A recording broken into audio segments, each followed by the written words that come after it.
If you were born in August and went to school in a state with a September 1st kindergarten cutoff, you were 34% more likely to be diagnosed with ADHD than a classmate born in September. Not because of your brain, because of your birthday. That finding comes from a study of 407,000 children published in the New England Journal of Medicine, and it changes how you have to think about one of the most commonly prescribed diagnoses in America. Right now, 7.1 million children in the United States, about 1 in 9, have been diagnosed with ADHD, according to CDC data from 2022. That number has nearly doubled since 2000, and the standard explanation is better awareness, less stigma, more kids finally getting help. That explanation is partly true, but it misses something structural, something built into how the American school system is designed, that is generating diagnoses independent of whether a child actually has a neurological disorder. Here's what's actually happening, how the relative age effect works, what the research says about misdiagnosis, and what it means for the 7 million kids currently on ADHD medication. Most U.S. states use September 1st as the kindergarten enrollment cutoff. If your 5th birthday falls before September 1st, you start that fall. If it falls on September 2nd or later, you wait another full year.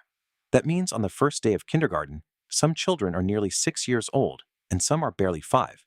That gap, 12 months, represents roughly 20% of the entire life experience of a 5-year-old. Neurologically, developmentally, behaviorally, these are not the same child. The younger children in the class fidget more. They struggle to sit still longer. They have shorter attention spans and less impulse control because they are developmentally younger, not because something is wrong with their brains.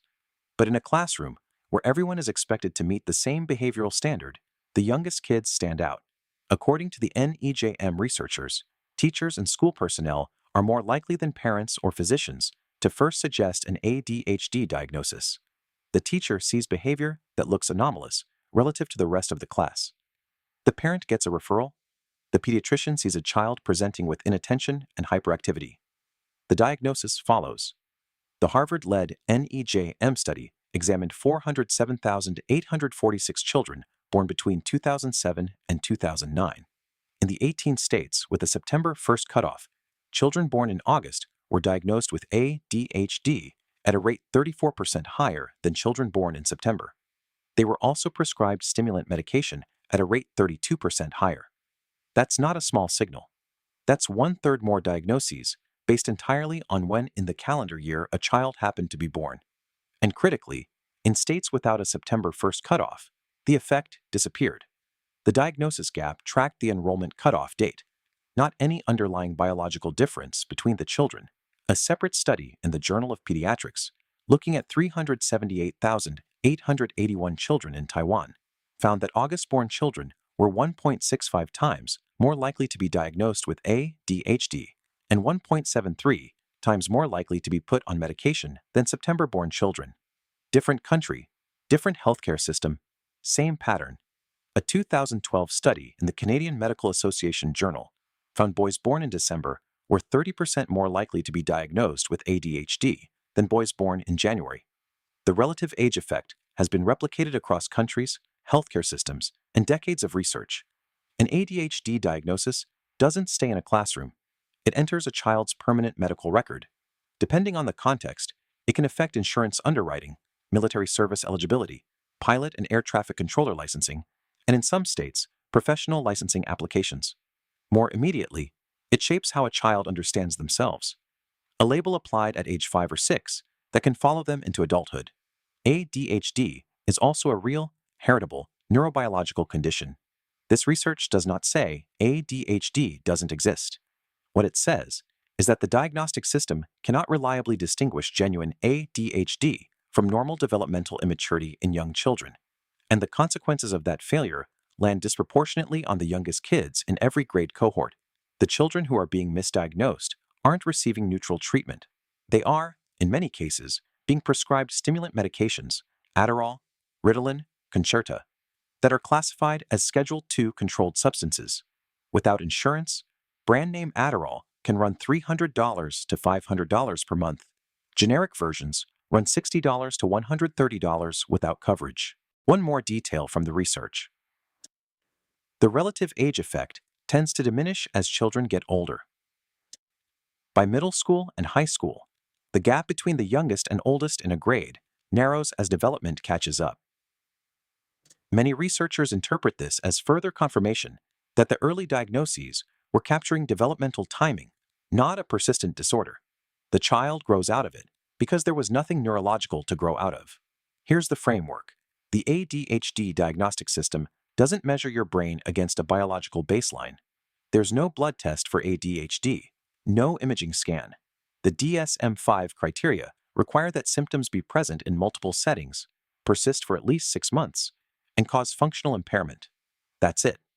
The evaluation is behavioral and subjective, conducted by a clinician working from a parent's report and a teacher's report in a 5 to 10-minute appointment about a 5-year-old.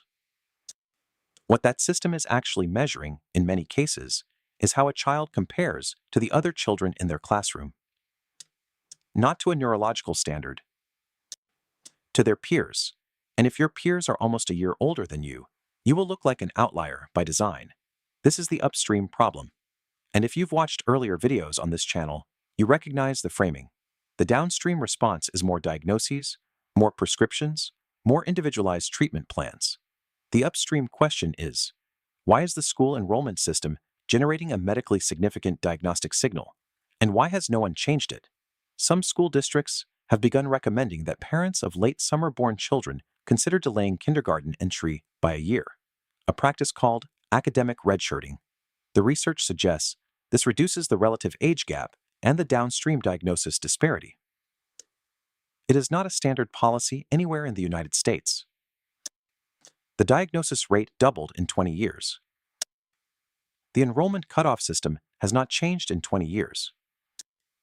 Those two facts are connected.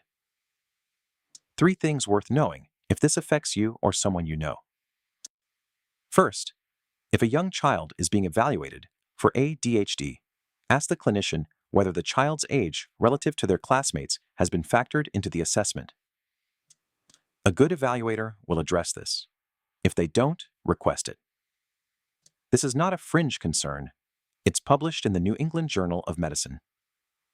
Second, a thorough ADHD evaluation should include input from multiple settings, developmental history, and ideally neuropsychological testing. Not a single appointment based on a teacher referral and a parent questionnaire. If that's all that happened, a second opinion from a developmental pediatrician or child psychologist is reasonable. Third, parents of children born in July or August have the legal right in most states to delay kindergarten enrollment by 1 year. Given the research, this is a conversation worth having with a pediatrician before the enrollment decision is made. This video is educational content, not medical advice. Decisions about a child's diagnosis or medication should be made with a qualified healthcare provider who knows the individual child. Next week, ADHD in girls and women. Girls are significantly less likely to be diagnosed, even when symptoms are identical to those in boys. And the consequences of going undiagnosed through childhood follow them into adulthood. Subscribe so you don't miss it. 1 video a week.